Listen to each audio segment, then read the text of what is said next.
നമസ്കാരം. ഞാൻ അസ്ട്രോളജർ വേണു മഹാദേവ്. നമ്മൾ ഇന്ന് 2026 ഈ പുതുവർഷം നമുക്ക് എങ്ങനെ ഇരിക്കും?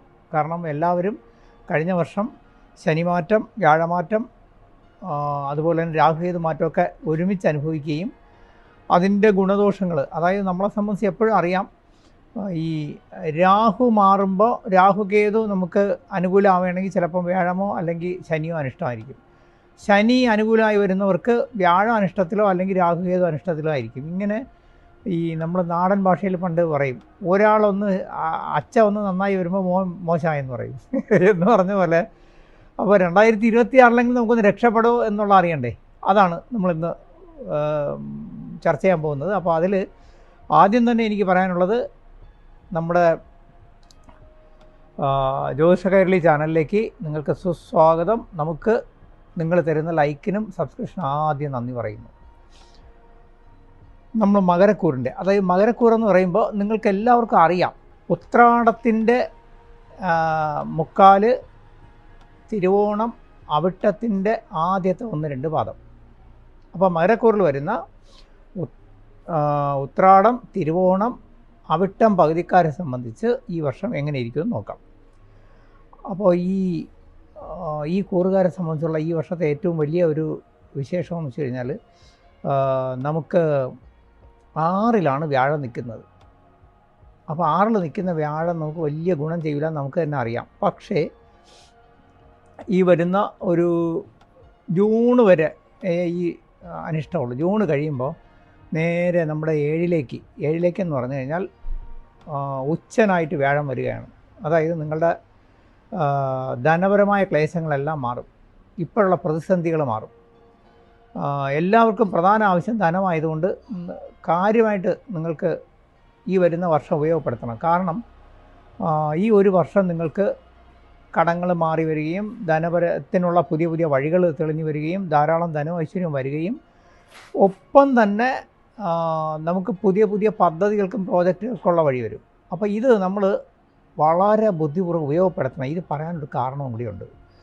ഇപ്പം നിങ്ങൾക്ക് വ്യാഴം ഉച്ചനായിട്ട് മാത്രമല്ല 7-ലാണ് പറഞ്ഞത്. ഈ 2026 നല്ലതാണ്.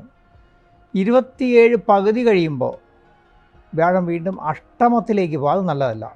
അപ്പോൾ അന്ന് ഒരുപാട് കഷ്ടതയും വിഷമവും ധനപരമായിട്ട് വരാൻ സാധ്യത ഉള്ളതുകൊണ്ട് നമ്മളെപ്പോഴും അഡ്വാൻസ് ആയിട്ട് ചിന്തിക്കണം. ഫ്യൂച്ചറിനെ പറ്റി എപ്പോഴും പ്ലാനിങ് ഉണ്ടാവണം. അപ്പോൾ നമ്മൾ ഇപ്പോഴേ അതിന് വേണ്ടുന്ന എല്ലാ കാര്യങ്ങളും ഒരുക്കി നമ്മൾ അതിനുള്ളൊരു സ്വസ്ഥത ഉണ്ടാക്കി വയ്ക്കണം. അതായത് നമുക്കിപ്പോൾ വരുന്ന ധനം നിലനിർത്താനും അതിനകത്ത് അമിതമായി ചിലവഴിച്ച് പോകാതിരിക്കാനും അതുപോലെ തന്നെ നമ്മുടെ കയ്യിലുള്ള പിന്നെ പ്രോജക്റ്റുകളും ബിസിനസ്സൊക്കെ ഡെവലപ്പ് ചെയ്യാനൊക്കെ ഇപ്പോൾ സമയം ഉപയോഗപ്പെടുത്തണം. അതായത് ഇപ്പോൾ സമയം അനുകൂലമാണെന്നർത്ഥം. ഇനി കുറച്ചുകൂടി എളുപ്പത്തിൽ പറഞ്ഞാൽ വേറൊരു കാര്യം കൂടി പറയാം.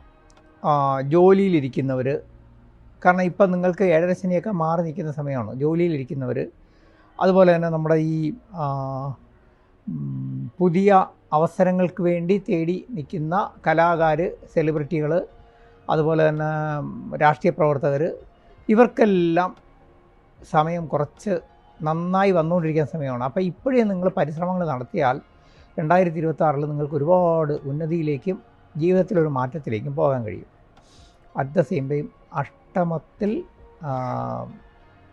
കേതു നിൽക്കുന്ന സമയമാണ്. അഷ്ടമത്തിൽ കേതു എന്താണ്? വാഹനം കൈകാര്യം ചെയ്യുമ്പോൾ വളരെ ശ്രദ്ധിക്കണം. മുറിവ്, ചതവ്, ഒടിവ് വരാതെ സൂക്ഷിക്കണം. അതുപോലെ തന്നെ ചെറിയ എന്തെങ്കിലുമൊക്കെ അനിഷ്ടങ്ങൾ വന്നാൽ, അതായത് ചെറിയ അസുഖങ്ങളോ എന്തൊക്കെ വന്നാൽ അത് വളരെ ഗൗരവമായിട്ടെടുത്ത് നമ്മൾ ട്രീറ്റ്മെൻറ്റിലേക്ക് പോകണം. അതുപോലെ തന്നെ നമ്മൾ ഈ കേതു ഉള്ള സമയത്ത് സാഹസിക കാര്യങ്ങളൊന്നും ചെയ്യരുത്. ഉയരങ്ങളിൽ കയറരുത്. വെള്ളമുള്ള സ്ഥലത്ത് പോകുമ്പോൾ വഴി വീഴാതെ സൂക്ഷിക്കുക. ദൈവാധീനം നന്നായിട്ട് വർദ്ധിപ്പിക്കുക. അതായത് മഹാഗണപതിയെയും അതുപോലെ തന്നെ ചാമുണ്ഡി ദേവി, ഭദ്രകാളി, ഇങ്ങനെയുള്ള ദേവി പ്രീതി വരുത്തിയേ മുന്നോട്ട് പോകാവൂ. അങ്ങനെ പോയാൽ വലിയ കുഴപ്പമില്ലാതെ നിങ്ങൾക്ക് മുന്നോട്ട് പോകാൻ കഴിയും. എന്തായാലും 2026 നിങ്ങൾക്ക് പൊതുവിൽ നല്ലതാണ്.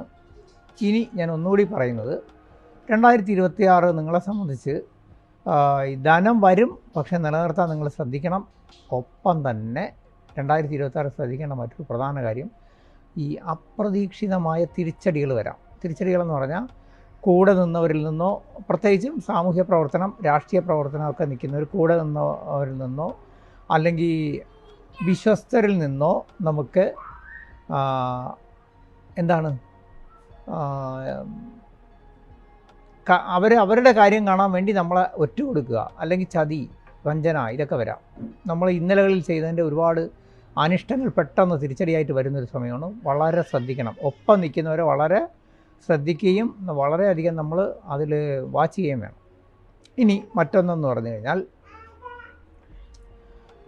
നമ്മൾ 2026 സർപ്പം 2-ലാണ് നിൽക്കുന്നത്. അപ്പോൾ 2-ൽ സർപ്പം നിൽക്കുമ്പോൾ ഉള്ളൊരു പ്രത്യേകത എന്ന് വെച്ച് കഴിഞ്ഞാൽ നമ്മൾ വാക്കിലും പ്രവൃത്തിയിലും നല്ല ക്ഷമ വേണം.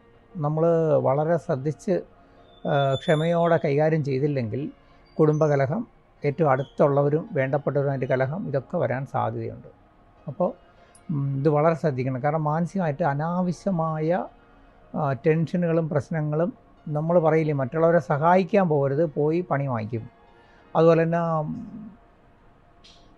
നമ്മൾ മധ്യസ്ഥത, ജാമ്യം നിൽക്കൽ, മറ്റുള്ളവർക്ക് വേണ്ടി വക്കാലത്ത് പറയാൻ പോവുക, എവിടെയെങ്കിലും വഴക്ക കാര്യം വരുമ്പോൾ നമ്മൾ അതിനകത്ത് നിന്ന് തലയിട്ട് അതിന് കോംപ്രമൈസ് ആക്കാൻ നോക്കും. പക്ഷേ അതിൻ്റെ ബുദ്ധിമുട്ട് മുഴുവൻ നമുക്ക് വരും. അതുകൊണ്ട് ഒന്നിലും ഇടപെടാതെ സ്വന്തം കാര്യസിന്താബാധമായിട്ട് പോയാൽ 2026 നിങ്ങൾക്ക് ധനവും ഐശ്വര്യവും വരും. അത് നിലനിർത്തി നിങ്ങളെ കുടുംബം ജീവിതം നോക്കി മുന്നോട്ട് പോകാൻ പറ്റും.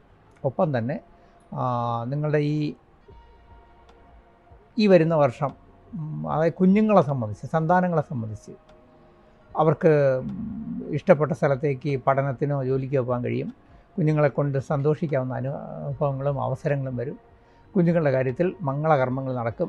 കുടുംബത്തിൽ നമ്മളിപ്പോൾ കുഞ്ഞുങ്ങൾക്ക് വേണ്ടി വിവാഹമൊക്കെ ആലോചിച്ചാൽ നടക്കുന്ന സമയമാണ്. നിങ്ങളുടെ സമയം കൊണ്ട് അവർക്ക് കുറേ ഗുണകരമായ കാര്യങ്ങൾ സംഭവിക്കുന്ന സമയമാണ്. അപ്പോൾ 2026 പൊതുവിൽ മകരക്കൂറുകാരെ സംബന്ധിച്ച് വളരെ നല്ലതാണ്. ഈശ്വരാനുഗ്രഹം ഉണ്ടാവട്ടെ, അത് ഉപയോഗപ്പെടുത്തുക.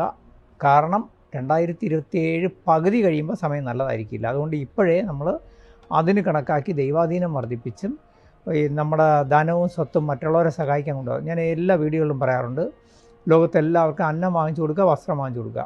ധനം കൊണ്ട് ആരെയും സഹായിക്കാതിരിക്കുക, നമ്മൾ ശത്രുക്കളെ ഉണ്ടാക്കാതിരിക്കുക. ഇതെപ്പോഴും ശ്രദ്ധിക്കുക. എല്ലാവർക്കും നല്ലതേ വരൂ. ഹരേ കൃഷ്ണ. ഇതിൻ്റെ താഴെ വാട്സപ്പ് നമ്പറുണ്ട്. നിങ്ങൾക്ക് എല്ലാവർക്കും നല്ലത് വരും. എനിക്ക് അറിയേണ്ട വിവരങ്ങൾക്ക് വാട്സപ്പ് ചെയ്താൽ മതി. നന്ദി, നമസ്കാരം. ഹരേ കൃഷ്ണ.